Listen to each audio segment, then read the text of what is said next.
coming up. Although it may be too early to be overly optimistic, Korea is showing signs of a gradual recovery on the back of solid consumption, thanks to government stimulus measures.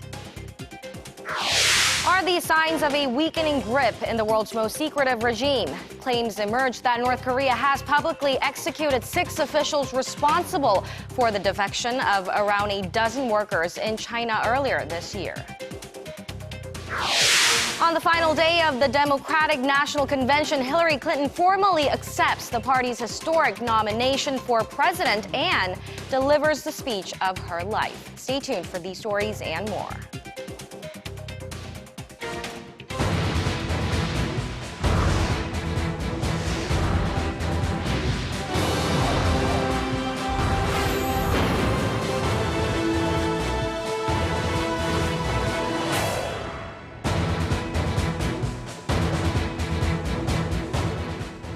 Hello, it's noon on Friday, July 29th here in Seoul. You're tuned into our midday newscast. Thanks for joining us. I'm Hwang Ji-hye. 6 North Koreans who were responsible for helping 13 North Koreans defect to South Korea in April are said to have been publicly executed. This comes on the heels of a rising number of defections reported in recent months. Our Kwon So-ah starts us off.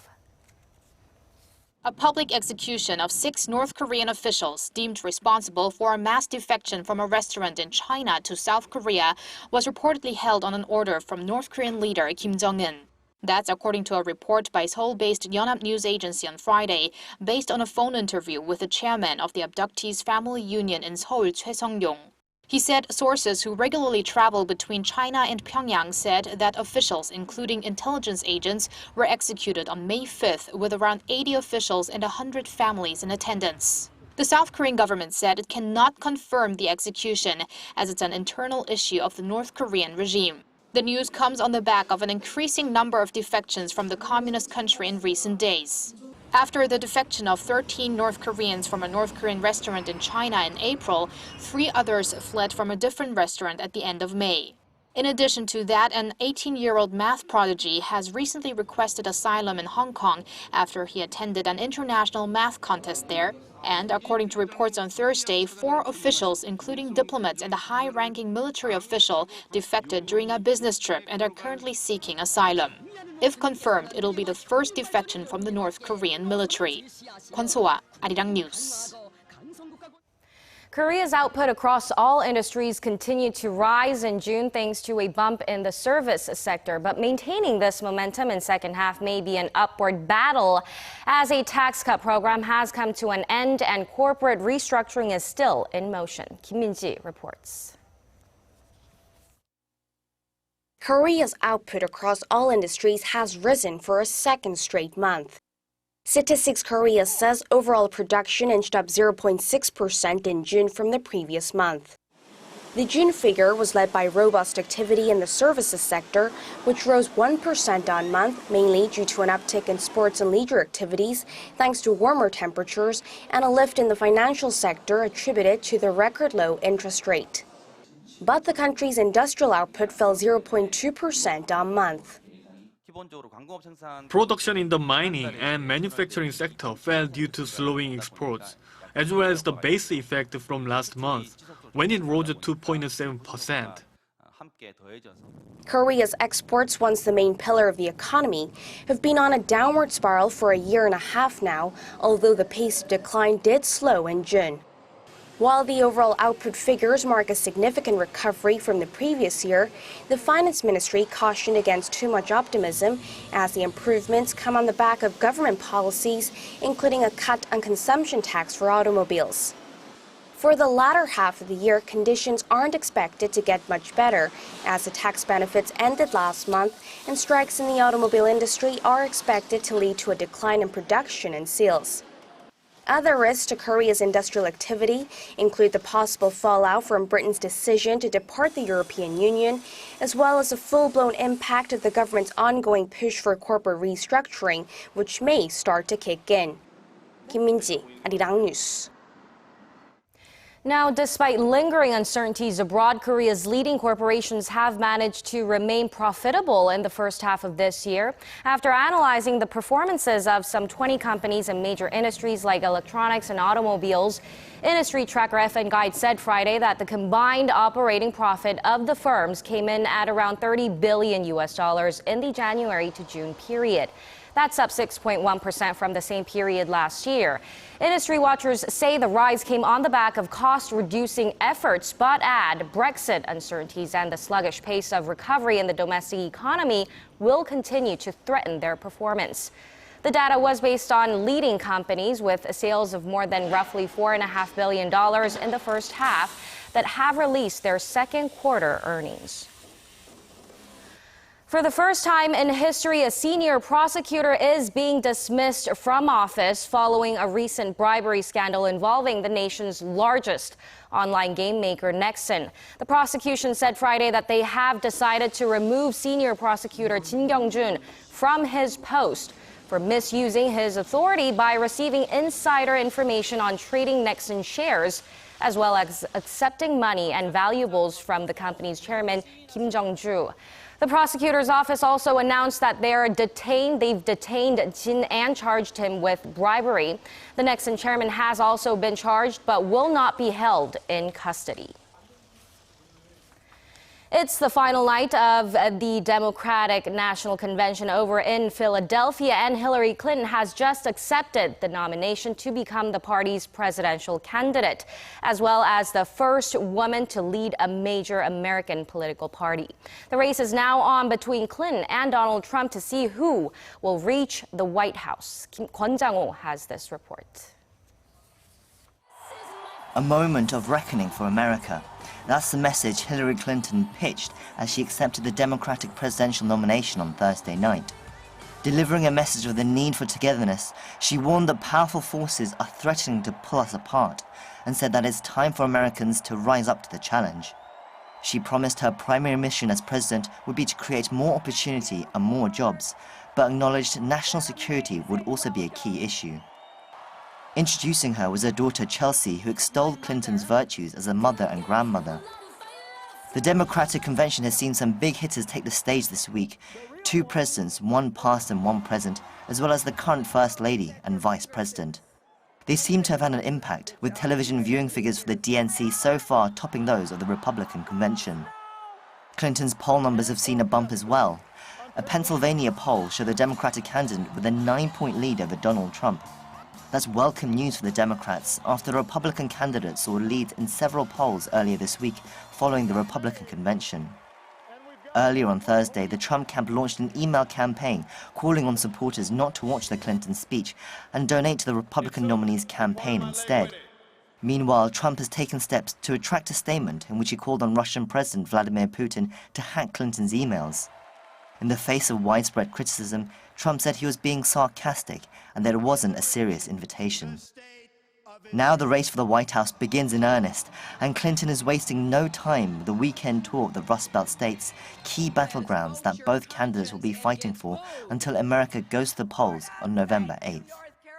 Kwon Jang-ho, Arirang News. And the next person elected to sit in the Oval Office inherits a complex set of global challenges on multiple fronts, including security and the economy. That's raised concerns overseas that American foreign policy could undergo a radical shift depending on who's elected. Our Park Ji-won sat down with U.S. foreign policy expert Scott Snyder in Washington to get his take on what we might be able to expect from each candidate from the 2 major parties. In this election cycle, for the first time in a generation, the outcome could challenge America's post-war consensus of internationalism with the potential to radically alter U.S. policies towards the rest of the world. Since the start of the primary campaign, Republican presidential candidate Donald Trump has staked out unorthodox positions on foreign policy issues. For example, to aggressively renegotiate free trade pacts with other countries and to re-examine long-standing alliance agreements like NATO and the defense pact with South Korea to achieve what Trump calls a fairer deal for America. U.S. foreign policy expert and senior fellow at the Council on Foreign Relations, Scott Snyder, has a name for Trump's approach: economic transactionalism. And he says it's not necessarily based on the existing framework of alliances. Candidate Trump's worldview is really what I would call economic transactionalism, whether it's relations with China or with Europe or with Japan and Korea. He seems to be judging whether or not the U.S. is doing well by in economic terms and not necessarily focused on prior relationships or alliances. And so I think this is proving to be a confusing approach to many people in the rest of the world. It appears to constitute an abandonment of a traditional American global leadership role in return for something that is much more focused on a narrow conception of U.S. national interest. As for Hillary Clinton, Snyder expects that she'd pursue a foreign policy based on that of the previous administration, despite her apparent change of view regarding free trade deals. I think that Clinton largely would represent a kind of incrementalist approach. She would build on the foundation that has been laid by the Obama administration. She has emphasized the importance of our alliance relationships with Japan and with South Korea. She definitely has a skeptical view with regard to North Korea, and I think that Clinton administration would want to pursue North Korea's denuclearization. Some advisors have cited the Iran experience of President Obama as a possible pathway that could be applied to North Korea. The CFR senior fellow noted that U.S. history has at times seen fundamental changes in foreign policy, but often seemingly transformational candidates are constrained by circumstances. For instance, candidate Reagan wanted to shift relations back from China to Taiwan in his campaign, but then when he came into office, he moved forward with the relatively newly normalized relationship with China. Of course, candidate Carter pledged to remove U.S. troops from Korea, but he ended up not doing that as a result of opposition from the government and also from his own advisors. But this is an unconventional election. When voters go to the polls in November, they will determine the foreign policy direction that the U.S. will take for years to come. Park Ji-won, Arirang News. Over in France, the second culprit behind an ISIS-linked attack on a church that left a priest dead was a teenager reportedly identified by security services as a potential security threat. 19-year-old Abdelmalik Petejong was identified following DNA testing. Petejong and accomplice Adel Kermish, also 19, targeted the church north of Paris during a morning mass. A police source told Reuters that security services had opened a special file on Petejong on June 29th amid suspicions he had been radicalized. The government has said there are about 10,500 people with so-called S-files related to potential jihadist activities in France. The accomplice, Kermish, was not only known to security services, but was also ordered to wear an electronic bracelet.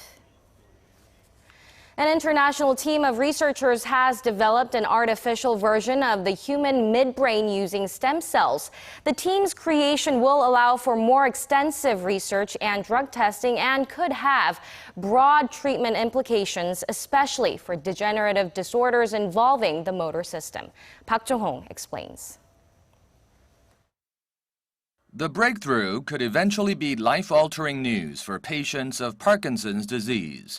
The leading degenerative disorder of the central nervous system is a condition stemming from the midbrain, which is in charge of motor functions that control auditory and eye movements, vision, and body movements. The midbrain contains special neurons that produce dopamine, and the disease develops when the number of neurons decreases. With the breakthrough, scientists have created a miniature version of the midbrain, which they hope will shed light on exactly how Parkinson's evolves and lead to a cure for it and other aging-related brain diseases.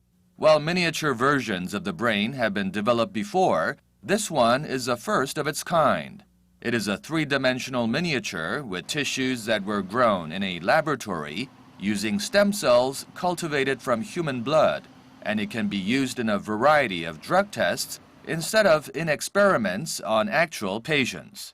The medical community is abuzz about the possibilities for research and treatment the breakthrough will have. The joint study was conducted by an international team led by Professor Shan Jie from Duke NUS Medical School and A-STAR's Genome Institute of Singapore. Their findings were published this month in the journal Cell Stem Cell. Park Jong-hong, Arirang News.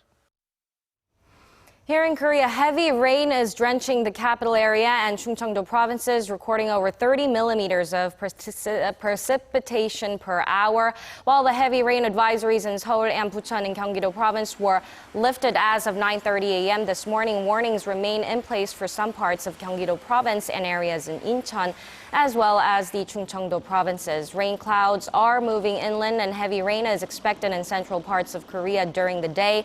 With these showers, daily highs will range from 22 to 30 degrees nationwide. The rain will continue into Saturday evening, ending this summer's rainy season.